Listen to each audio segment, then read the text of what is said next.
She was a royal prisoner from a dying empire until a human risked everything to save her. Now she's willing to burn the galaxy to protect the one man who showed her what loyalty truly means. The war had reached its apex, a final brutal crescendo in a galaxy already drowning in blood and broken planets. The Qatar Dominion, with their fleets of living metal and minds fused with cold logic, had pressed humanity to the edge of extinction. But humans, primitive, chaotic, irrational, refused to die the way the Dominion predicted. One such refusal was named Captain Elias Monroe. His dropship had been torn in half mid-atmosphere. Fire had swallowed the sky as he plummeted onto the Qatar prison barge orbiting the ash world of Drenok 4. His armor melted in places, one arm broken, lungs scorched. He still moved. Not because he believed he'd survive, but because someone was counting on his mission succeeding. Always forward, that was the Terran way. The interior of the prison was sterile and humming, alive in an unnatural way. The walls breathed. The Qatar shaped their architecture with biometal, a material that responded to thought, shifting like muscle under the skin of a sleeping beast. Elias stalked its corridors like a virus, planting DT charges where they'd hurt most. He was almost at extraction when he found her. At first, he thought it was a hallucination. She was suspended inside a translucent cocoon of light, surrounded by whispering tendrils that responded to her heartbeat. Her eyes were closed, her body unmoving, regal in its stillness. Silver skin shimmered faintly, armor ornate and ceremonial, yet splattered with dried blood. His HUD tagged her biosigns, alive. Barely. The tag on her stasis cell read in Qatar glyphs, but the Alliance intelligence reports in his suit translated them. Subject, **** Seraxa of Zayar****. Royal-blooded political prisoner. Last of her lineage. He knew the name. Zayari, once a proud empire, now shattered under Dominion occupation. She was supposed to be a bargaining chip, a relic for control. Saving her wasn't part of his mission. But walking away felt wrong. Humans didn't leave people behind. Even aliens. He touched the cocoon. It responded with a low hiss. Warning pulses rippled across the floor. The ship knew. The cell was booby-trapped with pain and noise, psychic feedback designed to cripple. He braced himself and ripped through the neural lock. Agony split his skull in half. Blood streamed from his nose. The cocoon shattered. She collapsed into his arms, her eyes flying open in a snarl of panic. She fought him with weak, desperate strikes until she saw the Terran insignia on his shoulder. Disgust flickered across her face. Human, she spat. No time to argue, princess, Elias growled. You're coming with me. She resisted, but he didn't stop. Fire was spreading in the corridor behind them. The ship was reacting, tendrils thickening, sealing doors. It wanted to trap him here. The Qatar weren't used to extraction raids. They were used to extermination. She stumbled, nearly fell, and he pulled her up again. Why would you risk this? She demanded as they ran. You don't even know me. You're not dying here. That's all I need to know. She stared at him like he was insane. They reached the hangar bay. His evac window was closing fast. The extraction pod was gone, blown apart by shrapnel from anti-orbital defenses. No time, no backup. He rerouted power to an old Cathran-class fighter, half dismantled, unstable, but it had atmospheric thrust. The AI protested. The hull integrity was below survival threshold. He strapped her in anyway. You'll kill us both. I've flown worse. Then you're a fool. Maybe. As they lifted off, the ship tried to stop them. Plasma bolts raked across the fighter's belly. The walls came alive with spikes, hurling themselves like spears of living bone. Elias dodged. A spike clipped his shoulder, tearing into flesh. He didn't flinch. They broke atmosphere in a storm of fire and blood. The fighter screamed through the void, half its systems failing. Elias rerouted power manually, each breath a war against G-force and pain. She watched him, no longer speaking, no longer sneering. Just silent, watching him fight a machine made by gods with nothing but grit and defiance. He passed out as they hit the surface of Drenok 4. The crash was merciless. Metal crumpled like paper. The fighter cartwheeled across volcanic stone before settling in a steaming crater. When he woke, it was night. His visor was cracked. His ribs were broken. The pain in his leg pulsed with every beat of his heart. But the first thing he saw was her kneeling beside him, her hand pressed to his chest, eyes wide in something resembling concern. "You're alive," she said. "Unfortunately," he rasped. "You saved me," she said softly. "Why?" He coughed. "Because I could." "You risked your life. You didn't even hesitate." "That's what we do." "No," she whispered. "That's what you do." They sat in silence for a while, the stars above them cold and uncaring. She reached into the folds of her cloak and retrieved a thin crystal blade, still hidden despite her imprisonment. She held it out, handle first. "A gift," she said. "From the last living Zayari monarch. For a Terran too stupid to know when to run." Elias took the blade. Not for the weapon, but for the gesture. "I've been called worse," he said. She smiled then, barely, but it was real. "Perhaps not stupid," she said. "Just human." And for the first time in her life, that didn't seem like an insult. The cold bit into Elias's skin the moment he staggered out of the wreckage. Smoke drifted from the shattered fighter, the air thin and laced with metal particles. Drennock 4 was nothing but rock, ice, and sulfuric wind. No cover. No comms. No sign of life. Saraxa limped beside him, one arm wrapped tight across her ribs. The crash had opened old wounds, but she said nothing, only followed. Pride, Elias thought, or sheer stubbornness.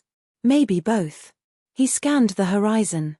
No drones yet, but they'd come. The Qatar never let anyone go. He found shelter beneath a natural overhang. Small enough to hide them from orbit, deep enough to break the wind. It would do.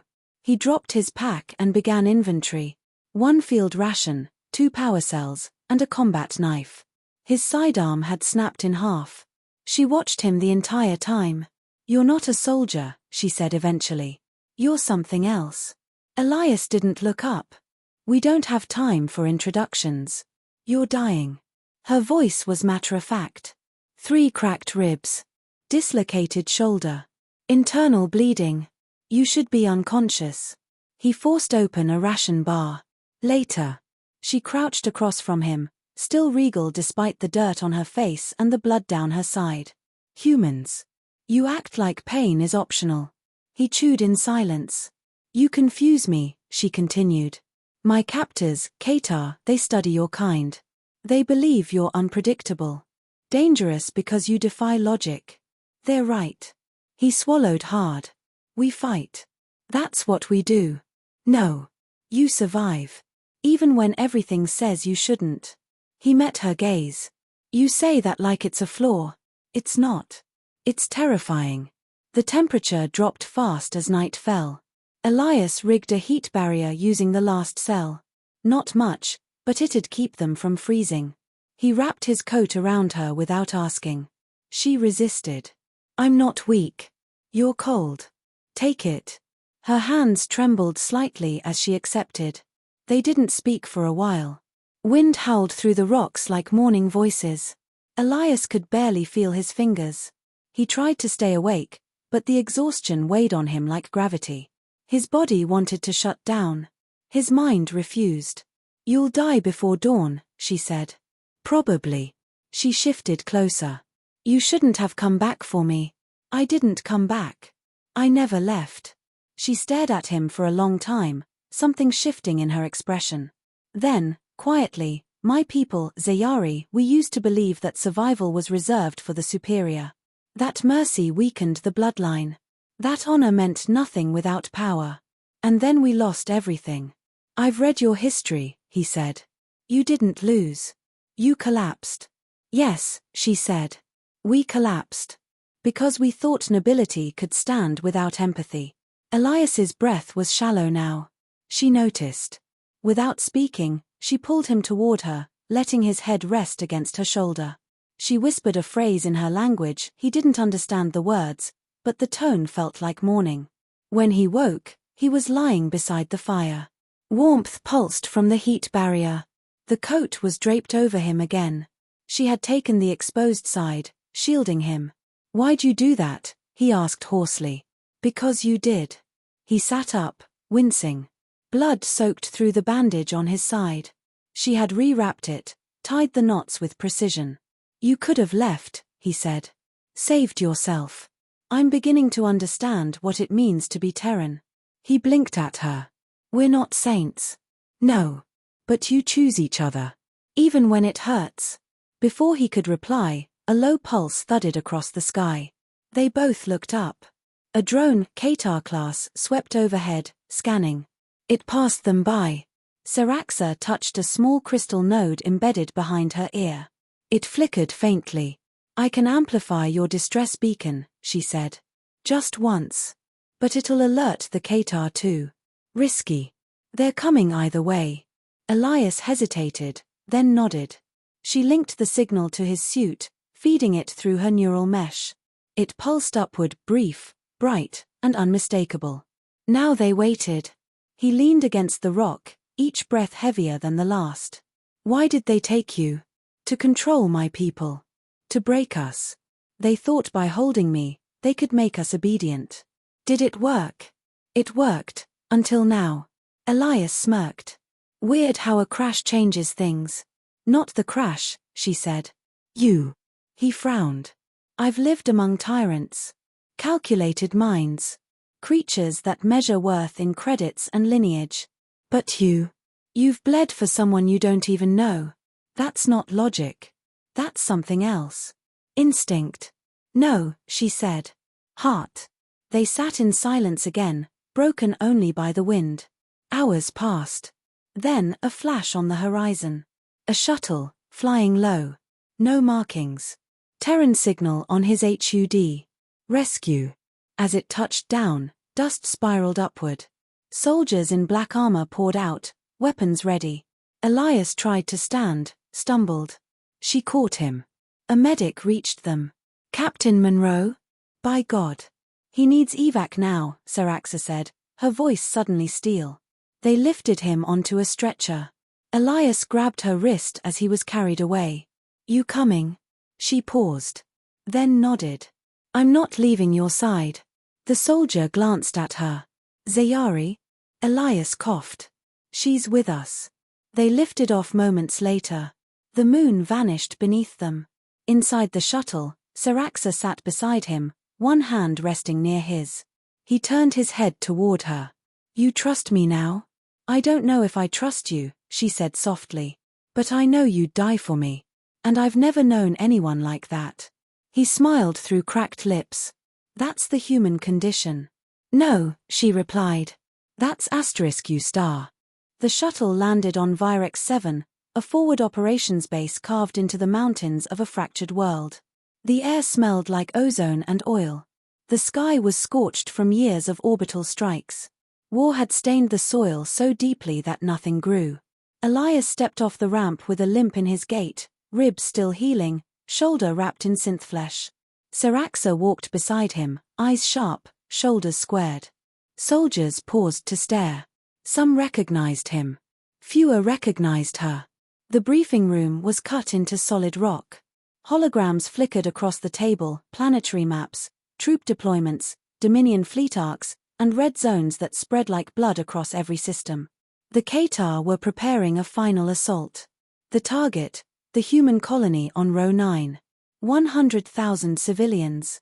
The weapon, a solar lance buried inside the system's star. A technological monstrosity designed to detonate suns from within. Elias studied the feed without flinching.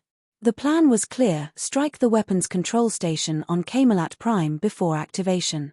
A suicide mission. Everyone in the room knew it. General Thorne spoke, voice rough as rust. "We need a strike team. No fleets.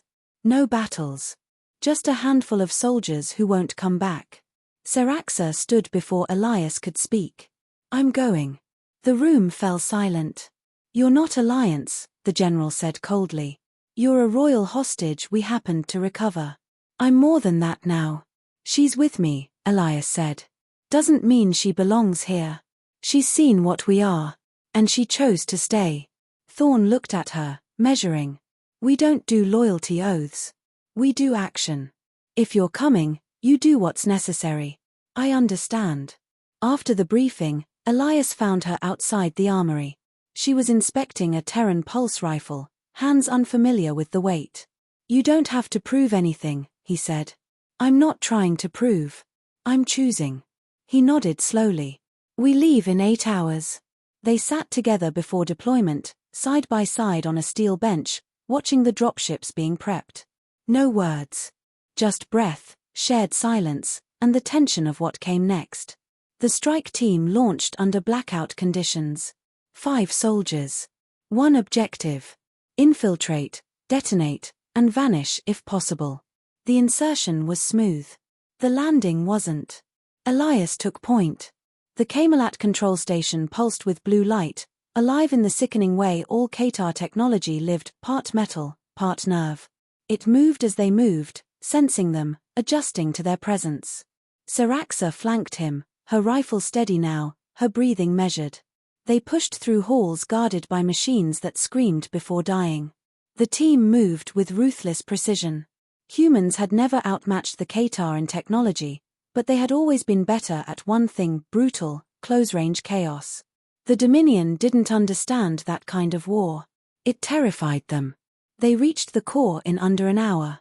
The Solar Lancer's controls sat at the center of a chamber that thrummed like a heartbeat. Elias and Saraxa approached the console. The others fanned out. He began linking explosives to the fusion lines. Saraxa monitored their neural relay, translating Dominion frequencies, rerouting signals, locking down overrides. She worked fast, faster than any Terran tech officer had anticipated. Her mind, trained by royal tutors and shaped in Qatar captivity, now served a new cause. Then the alarm screamed. 3 Dominion elites descended, cloaked in armor that bent light. The first gunshot took Jenkins through the head. The second scattered Ramos across the floor. Elias ducked, rolled, returned fire. Saraxa moved like she'd trained for this all her life, dropping one with a clean burst to the throat. But it wasn't enough. Elias was hit, armor splintered, shoulder torn open, blood soaking down his side. He fell near the charge trigger. One more strike and he wouldn't get up. The last Dominion warrior advanced. Saraxa stepped in front of him. The enemy paused, recognizing her. Royalty. A political asset. Valuable. He said something in the Qatar tongue. A command. A demand to surrender. She said nothing, only raised her weapon. She fired once. The Dominion soldier's head split apart. Silence returned, thick and echoing. Elias tried to rise, hand shaking. We need to finish the charge. You can't move, she said. Doesn't matter. I can do it. He shook his head. You're not trained. But I've been watching you. Every second. She lifted him, dragged him behind a column, and took the detonator. He tried to stop her. She knelt beside him. I used to believe power was inherited, she said. But watching you taught me something else. Power isn't what you take. It's what you give. You won't survive this. I know. Her hand touched his face, briefly. Then she turned and ran. He tried to follow, crawling, bones screaming, vision fading. He saw her leap across the chamber, reach the core, plug in the final charge. The override activated. The solar lance would implode in minutes. And she stayed. She looked back once, locking eyes with him. Then the world turned white. When Elias woke, he was aboard an Alliance medical frigate. Tubes in his arms. Pain in every nerve. A familiar weight in his palm. Saraxa's pendant. He sat up, clutching it. A nurse approached. You're alive, she whispered. She made sure of it. He stared at the stars through the viewport. In that moment, he understood. The war would change. Not because of weapons or alliances. But because one alien princess chose to become something else for the sake of one man who refused to let her die in a cage. The debrief was short. Elias said little.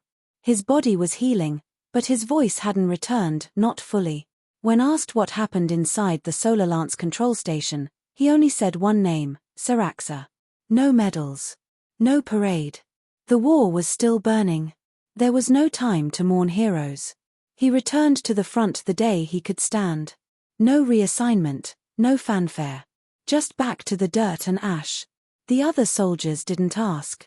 They had heard enough in the corridors, from whispered reports and intercepted Dominion comms. Rumors that one of the last Ziyari royals died, triggering the Solar Lancer's failure. That she was never captured. She chose to be there. Chose death. The war shifted after that. Not overnight, but fast.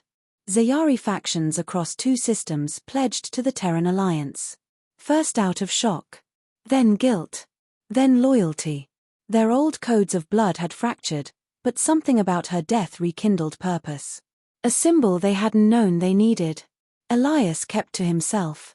Missions came, and he took them. Command noticed his edge had dulled, not his performance, but his fire. Something deeper had been left behind in the ruins of Camelot Prime. No one pressed him about it. Weeks later, he received a sealed transmission. No signature. Just coordinates. A dead relay tower drifting in neutral space. He went alone. The tower was empty, its systems degraded. But its data core held one file, audio only. The voice was unmistakable. "I don't know if this will reach you. If it does, I want you to know I made the choice. No one made it for me." Her voice was calm, steady. No fear. Just conviction. "I saw what your kind really is. Not the chaos the Qatar warned me of.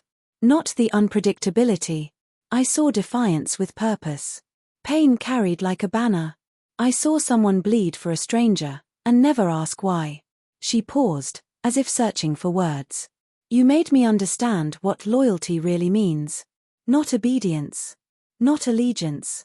Loyalty is choosing someone else over yourself. Even when it costs everything. You taught me that. Not with speeches. With action." Another pause. "I never thanked you. For freeing me. Not just from the stasis chamber. From what I used to believe." There was a faint breath, like she wanted to say more. But the message ended there. Elias stood alone in the dark, the echo of her voice still playing in his mind. He didn't speak. He didn't cry. He just stood in silence until the relay powered down. A month later, the Alliance took their first major victory against the Qatar. The enemy had grown paranoid. Their command network fractured. Their discipline faltered. For the first time, they retreated. At the heart of the Terran fleet, a mural was commissioned, unusual for wartime. No names, no text. Just a single image, a human soldier standing beside an alien woman in ceremonial armor, her hand resting over a detonator. The explosion behind them wasn't destructive, it was radiant. A sunrise. Elias never commented on it. But he stood before it once, late at night, alone. His fingers brushed the carved edge of her silhouette. He carried her pendant still, hidden beneath his collar. No one asked about it. They knew. The war dragged on. The Qatar refused to collapse easily. But things had changed. Every battle after Camelot felt different. Soldiers fought harder. Civilians stopped fleeing. The name Saraxa appeared in codewords, in rally cries. For the princess, they'd whisper before charging impossible odds. Elias kept fighting. Not for revenge. Not for orders. But because she'd believed in something. In someone's star. And he refused to let that belief die. Then, one cycle later, Dominion command fractured entirely. The Solar Lance project had been their ace, its failure broke them more than any battle ever could. Intercepted comms revealed something unexpected. Internal blame wasn't placed on Terrans. It was placed on Saraxa. They had feared her defection more than any weapon. Her decision made them doubt their own hierarchy. The Dominion had lost more than a war asset. They had lost certainty. Elias received a personal visit from General Thorne not long after. "You ever think about leaving the front?" Thorne asked. "No. You know, she saved a lot more than one colony." "I know. You think she knew what she was starting?" Elias considered. "I think she didn't care. She wasn't trying to start anything. She was finishing it." Thorn grunted. Hell of a way to go. She didn't go, Elias said. She became something. What? A reason. The general left without another word. Years later, when the war finally ended, peace treaties were signed on a neutral station orbiting the ruins of the Ziyari homeworld. Elias was invited. He declined. He returned to Drennock 4 instead, to the crater where it all began. He placed the pendant in the soil. The wind howled, biting and sharp, just like that first night. But this time, he didn't feel cold. Seraxa hadn't just died for him. She'd chosen him. Not as a soldier. Not as a symbol. As someone who showed her what it meant to belong, not because of birthright or duty, but because of choice. And in a galaxy ruled by logic, bloodlines, and control, that one choice rewrote everything.